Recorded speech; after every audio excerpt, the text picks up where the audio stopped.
కుమార్ యాదవ్ గారు చెప్పండి, ప్రస్తుతం ఉన్న పరిస్థితుల్లో బీఆర్ఎస్ బీజేపీ లోపాయికారి ఒప్పందం పెట్టుకున్నాయి. ఇక్కడేమో గల్లీలోనేమో కుస్తీ పడతారు, ఢిల్లీలోనేమో దోస్తీ చేస్తారంటుంది కాంగ్రెస్ పార్టీ. చెప్పండి, మీరేమంటారు? ముందుగా అమ్మ న్యూస్ వీక్షకులకు అలాగే నాతో పాటు డిబేట్ లో ఉన్నటువంటి ఆచార్యన్న గారికి విశ్లేషకులకి అందరికి కూడా నమస్కారం. అన్న వినబడుతుందా? వినబడుతుంది, చెప్పండి సార్, ప్లీజ్ కంటిన్యూ.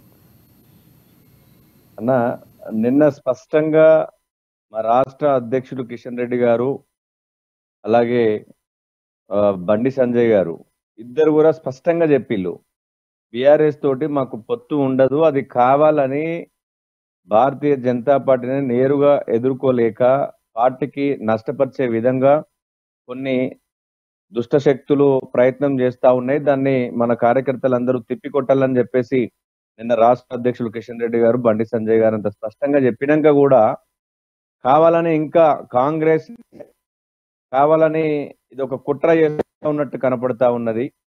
ఎన్నడూ గతంలో ఏ ఒక్క ఎన్నికలో కూడా మేము పొత్తు పెట్టుకోలే. ఇక్కడ ఏదో గతంలో కాంగ్రెస్ కి బీఆర్ఎస్ కి పొత్తు పెట్టినటువంటి బీజేపీ బీఆర్ఎస్ ఎక్కడ కూడా ఏ ఒక్క రోజు కూడా పొత్తు పెట్టుకోలే. ఇవాళ ఇప్పటిదాకా ఆచార్యన్న మాట్లాడుతా ఉన్నాడు, కాంగ్రెస్ పార్టీ ఏదో దేశం కోసం దేశ స్వాతంత్రం కోసం మొత్తం ప్రాణ త్యాగాలు చేసిళ్ళు. ఏం త్యాగాలు చేసిళ్ళన్నా? దేశాన్ని 60 ఏళ్ళు పాలించి 60 ఏళ్ళు పైబడి పాలించి అప్పుల పాలు చేసి స్కాములు చేసి అవినీతి చేసి కుంభకోణాలు చేసి మొత్తం పేదరికాన్ని పెంచినట్టు. కుమార్ యాదవ్ గారు, భారతదేశంలో అనేక రాష్ట్రాలు ఉన్నాయి. అనేక రాష్ట్రాల్లో రాష్ట్రాల్లో ప్రభుత్వాలు ఎవరైతే స్థాపించారో వాళ్ళందరూ మీ కంట్రోల్లోనే, పక్కనున్న ఆంధ్రప్రదేశ్లో కూడా మీ కంట్రోల్లోనే ఉన్నారు. మీరు డైరెక్ట్గా వైసీపీతో పొత్తు పెట్టుకోలేదు డైరెక్ట్గా, కానీ ఈ రోజున మీరు ఏం చెప్తే వైసీపీ అదే చేసేటట్టుంది, ప్రజెంట్ ప్రతిపక్షంగా ఉన్న టీడీపీ అదే చేసేటట్టుంది. అదేవిధంగా జనసేన పార్టీ ఆల్రెడీ మీతో ఎన్డీఏలో ఉంది. అందరూ కూడా మీకు వెనకాల మీకు రెడీగానే ఉన్నారు కదా, మీతో డైరెక్ట్గా పొత్తు మీరు ఎవరితో పెట్టుకోవాలా? అలాంటప్పుడు బీఆర్ఎస్తో కూడా డైరెక్ట్గా పెట్టుకున్నా పెట్టుకోకపోయినా బీఆర్ఎస్ మీ వాళ్ళని అంటున్నారు కదా, అది కదా అక్కడ ప్రాబ్లం. అంటే చెప్పదలుచుకున్న దేశ ప్రయోజనాల దృష్ట్యా తీసుకున్నటువంటి నిర్ణయాలలో వాళ్ళకి నచ్చి వాళ్ళు సపోర్ట్ చేయొచ్చు. సపోర్ట్ చేసినంత మాత్రాన ఆ పార్టీ మేము ఒకటే ఎట్లా అవుతాం? వాళ్ళ సిద్ధాంతాలు వేరు, మా సిద్ధాంతాలు వేరు. బీఆర్ఎస్ సిద్ధాంతం వేరు, మా సిద్ధాంతం వేరు. గడిచిన 10 ఏళ్లలో బీఆర్ఎస్ ప్రభుత్వం ఉన్నప్పుడు ఆ ప్రభుత్వం మీద ఉద్యమించిన వాళ్ళు ఎవరు? కొట్లాడిన వాళ్ళు ఎవరు? తెలంగాణ రాష్ట్ర ప్రయోజనాల దృష్ట్యా ప్రజల పక్షాన నిలబడి కొట్లాడింది ఎవరు? ఆ రోజు కాంగ్రెస్ పార్టీ ఎడిపోయింది. కాంగ్రెస్ పార్టీ ఎందుకు కొట్లాడలేదు? ఆ రోజు కాంగ్రెస్ పార్టీ ఎక్కడ పోయింది? ఇవాళ సరే అధికారంలో రావచ్చు, ఇవాళ మేము గతంలో కొట్లాడినాం, ఆ ప్రతిఫలం ఇవాళ కాంగ్రెస్ పార్టీ అనుభవిస్తున్నది. కానీ బీఆర్ఎస్ తోటి కొట్లాడింది మేమే కదా. గడిచిన 9.5 సంవత్సరాల పైబడి బీఆర్ఎస్ ప్రభుత్వం తోటి అనేక ఉద్యమాలు చేసింది బీజేపీ ప్రభుత్వం, బీజేపీ పార్టీ నాయకులమే కదా. ఇవాళ ఇప్పటిదాకా మిత్రులు అన్న తెలంగాణ కోసం ఏం చేసింది బీజేపీ? ఎందుకు చేయలేదన్నా? 40 లక్షల అన్నదాతలకు 40 లక్షల అన్నదాతలకు పిఎం కిసాన్ సమ్మాన్ నిధి ద్వారా ఏడాదికి 6,000 రూపాయల సాయం చేసింది. ఆయుష్మాన్ భారత్ ద్వారా 29 లక్షల కుటుంబాలకు భరోసానిచ్చింది. 18.75 లక్షల మంది మహిళలకు ఉజ్వాల పథకం కింద గ్యాస్ కనెక్షన్లు ఇచ్చింది. 4,500 కిలోమీటర్ల దూరం జాతీయ రహదారులు నిర్మించింది. వందే భారత్ రైళ్లు, రీజనల్ రింగ్ రోడ్లు, సమ్మక్క సారలమ్మ దగ్గర గిరిజన విశ్వవిద్యాలయము, పసుపు బోర్డు, వ్యాగన్ ఫ్యాక్టరీ, రామప్ప దేవాలయానికి యునెస్కో, పిఎం గరీబ్ కళ్యాణ్ ద్వారా దాదాపు దేశంలోని 80 కోట్ల మందికి ఉచితంగా రేషన్, దాంట్లో భాగంగా మన రాష్ట్రానికి కూడా ఉచితంగా రేషన్ ఇచ్చినాం కదన్నా. ఎన్నో ప్రతి అభివృద్ధి పథకాన్ని తెలంగాణ రాష్ట్రానికి అందించిందా లేదా? ఇవాళ మీరు కావాలని బీజేపీని నేరుగా ఎదుర్కొనేటువంటి దమ్ము ధైర్యం లేక కాంగ్రెస్ పార్టీ ఇవాళ కుట్రలు చేస్తున్నది. కాంగ్రెస్ పార్టీ, బీఆర్ఎస్ పార్టీ 2 పార్టీలు తోడు దొంగలే. ఈ 2 పార్టీలు కలిసి ఇవాళ అసెంబ్లీ వేదిక మీద ఇవాళ అభివృద్ధి మీద కుమారయాదవ్ గారు మీ దగ్గరికి మళ్ళీ వస్తాను. ఆచార్య గారు కుమారయాదవ్ గారు ఏమంటున్నారంటే బీఆర్ఎస్ పార్టీ కాంగ్రెస్ పార్టీ రెండు దొంగలే. తెలంగాణ రాష్ట్రంలో కేంద్రం నుంచి విడుదల చేయాల్సిన నిధులన్నీ కూడా మేము విడుదల చేశాం. తెలంగాణ అభ్యున్నతికి కట్టుబడి ఉంది కేవలం బీజేపీ పార్టీ మాత్రమే. అలాగే కాంగ్రెస్ పార్టీ బీఆర్ఎస్ పార్టీ రెండు దొంగలని చెప్పి కుమారయాదవ్ గారు చెప్తున్నారు. ఎలా చూడాలి?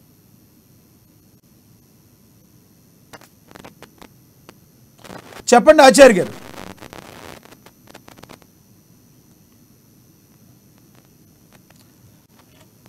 కుమారయాదవ్ గారు ప్లీజ్ కంటిన్యూ అండి, ప్లీజ్ కంటిన్యూ. నేనేమంటున్నా, ఇవాళ అసెంబ్లీ వేదిక మీద జరుగుతున్నటువంటి సంభాషణలు చూడండి. కాంగ్రెస్ పార్టీ ఒక దిక్కు, మరొక దిక్కు బీఆర్ఎస్ పార్టీ ఏం కొట్లాడుకుంటున్నారు? నువ్వు దొంగ అంటే నువ్వు లంగా, నువ్వు లంగా అంటే నువ్వు దొంగ. అంటే వాళ్ళకొకరికొకరు ఇద్దరాడ కొట్లాడుకుంటున్నారు తప్ప ఇచ్చినటువంటి 6 గ్యారంటీల మీద చర్చ లేదు. గత ప్రభుత్వం చేసినటువంటి తప్పిదాల మీద చర్చ లేదు. ఒక ప్రాజెక్టులు తీసుకొని వచ్చి ఒక ప్రాజెక్టుల మీద తప్ప, మేడిగడ్డ కృష్ణ రివర్ మీద తప్ప ఏం చర్చ జరుగుతున్నది? ఈ రాష్ట్రంలో ఉన్నటువంటి నిరుద్యోగులు ఎంతమంది? నిరుద్యోగులకు ఇచ్చినటువంటి ఏదైతే నిరుద్యోగ వృత్తి ఇవ్వగలుగుతామా? ఈ రాష్ట్రంలో ఉన్నటువంటి యువతకు ఎంప్లాయ్మెంట్ జనరేషన్ చేయగలుగుతామా? ఈ రాష్ట్రంలో కుమారయాదవ్ గారు నా నుంచి ఉన్న ప్రశ్న కాదు, ఇది జనాల్లో ఉన్న ప్రశ్న. ఎప్పటి నుంచో ఎటువంటి పరిస్థితుల్లో బీజేపీ పార్టీ ఉద్భవించి ఎన్నో సంవత్సరాలు అయింది. ఇన్ని సంవత్సరాల్లో సౌత్లో బీజేపీ ఎందుకు అత్యధికంగా సీట్లు సంపాదించుకోలేకపోతుంది? నిజంగా సౌత్ రాష్ట్రాల మీద మీకు నిజంగా చిత్తశుద్ధి ఉంటే ఈ రోజు వరకు కూడా అనుకున్న స్థాయిలో బీజేపీ పార్టీ ఎందుకు సక్సెస్ కాలేదు? ఇది ప్రజల్లో ఉన్న ప్రశ్న. కేవలం నార్త్ మీద ఉన్న అభిమానమా, లేదంటే బీజేపీ పార్టీని గెలిపిస్తే మాత్రమే బీజేపీ పార్టీని అది లెక్కలోకి తీసుకుంటుందా, అక్కడ డెవలప్ చేస్తుందా? బీజేపీ పార్టీ గెలవకపోతే అక్కడ డెవలప్ చేయదా? మిగతా వాళ్ళందరూ సామంత రాజుల కింద బీజేపీ పార్టీ కింద పనిచేస్తే ఉండాలా? ఇది సామాన్య ప్రజల్లో ఉన్న ప్రశ్న. ఆంధ్రప్రదేశ్ కావచ్చు, తెలంగాణ కావచ్చు, ఎక్కడైనా కావచ్చు. కేవలం బీజేపీ పార్టీ చెప్పిన మాట వింటేనే చేస్తుందా? సౌత్లో ఇప్పటి వరకు కూడా మీ యొక్క ఉనికిని ఎందుకు కాపాడుకోలేకపోయారు మీరు? మీకే కాదు, ఇది సామాన్య ప్రజలు ఎవరు కూడా మాట్లాడట్లేదు. భారతీయ జనతా పార్టీ ఒక క్రమశిక్షణగా day by day root level నుండి డెవలప్మెంట్ అవుతున్నటువంటి పార్టీ. 2 ఎంపీల నుండి మొదలుకొని ఇవాళ దాదాపు 300కు పైగా సీట్లు స్వతహాగా సాధించుకున్నటువంటి పార్టీగా ఈ రోజు అవతరించింది. ప్రపంచంలోనే అతిపెద్ద పార్టీ భారతీయ జనతా పార్టీ. అది సౌతా, నార్తా, వెస్టా, ఈస్టా అని ఎప్పుడు కూడా పార్టీ ఎక్కడ కూడా చూడలేదు. ఎందుకంటే దేశమంతా ఎందుకు సార్ బీజేపీకి సౌత్ లో ఎందుకు ఉనికి కాపాడలేకపోయింది అంటున్నా? మీరు 300 సీట్లు సాధించారా? దాని గురించి కాదు, సౌత్ లో ఎందుకు సాధించలేకపోతున్నారు? సౌత్ మీద ఎందుకు దృష్టిని కేంద్రీకరించట్లేదు మీరు? సౌత్ లో ప్రాంతీయ అభిమానం ఎక్కువగా ఉంటది. సౌత్ రాష్ట్రాల్లో ప్రాంతీయ అభిమానం ఎక్కువగా ఉండడం వల్ల, ప్రాంతీయ పార్టీలు ఎక్కువగా ఉద్భవించడం వల్ల కొద్దిగా ఆలస్యం కావచ్చు, కానీ తప్పకుండా భవిష్యత్తులో ఉంటది. ఈ ప్రాంతం నుంచి వెంకయ్య నాయుడు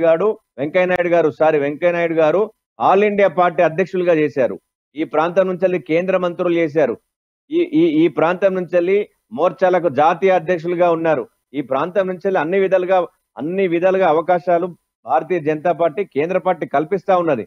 కానీ ఈ ప్రాంతాలు ఏంటంటే కొద్దిగా ఇవి ప్రాంతీయ పార్టీలుగా, ఇక్కడ ప్రాంతీయ పార్టీలు ప్రాంతాభిమానంతో ఎక్కువగా ఉంటాయి. ఒకసారి తమిళనాడు కావచ్చు, ఇటు ఆంధ్రప్రదేశ్ కావచ్చు, ఇటు మన తెలంగాణ కావచ్చు. అంటే మన దగ్గర కొంచెం ప్రాంతీయ భేదం ఎక్కువగా ఉంటది. అంటే మన ప్రాంతం అభిమానం ఉండడం వల్ల అదే ప్రాంతీయ అభిమానం ఉన్నప్పటికీ కూడా మరి జాతీయ పార్టీనే కాంగ్రెస్ ని గెలిపించారుగా ప్రజలు. కుమారయాదవ్ గారు, మీరు ఒకటి మర్చిపోతున్నారు, కాంగ్రెస్ పార్టీ కూడా జాతీయ పార్టీ. మరి కాంగ్రెస్ పార్టీని ఎందుకు గెలిపించారు తెలంగాణ ప్రజలు? నేను ఒక్కటే చెప్తున్నా, కాంగ్రెస్ పార్టీ అంటే గతంలో కాంగ్రెస్ పార్టీ ఇది దేశంలో పాలించినటువంటి చరిత్ర ఉంది. ఉమ్మడి ఆంధ్రప్రదేశ్ ఉన్నప్పుడు ఈ ప్రాంతంలో కాంగ్రెస్ పార్టీ అధికారంలో ఉండే. దానివల్ల ఇవాళ కూడా బీజేపీ గెలవాల్సినటువంటి ఈ తెలంగాణలో కేవలం కొన్ని కారణాల వల్ల ఇవాళ కాంగ్రెస్ పార్టీకి, అదే ఇప్పటిదాకా చెప్పిన, బీజేపీ కష్టపడ్డది, ప్రతిఫలం కాంగ్రెస్ అనుభవిస్తున్నది అని. మా నాయకులు మేము కొట్లాడింది మేము బీఆర్ఎస్ మీద, కానీ వాళ్ళకి అధికారంలో వచ్చి సరే ప్రజా నిర్ణయం తప్పకుండా అందరూ శిరస వహించాల్సిందే కాబట్టి మేము కూడా దాన్ని స్వాగతించినాము. రేపు భవిష్యత్తులో మేము అధికారంలోకి వస్తాం. మాది చిన్నగా మా పార్టీ ఎట్లా ఉంటుందంటే ఏదో. ఓకే సార్, మీ దగ్గరికి నేను మళ్ళీ వస్తాను. మనతోటి రాజకీయ విశ్లేషకులు పాపిరెడ్డి గారు అందుబాటులోకి వచ్చారు. ఒకసారి ఆయనతో మాట్లాడదాం. గుడ్ ఆఫ్టర్నూన్ సార్ పాపిరెడ్డి గారు.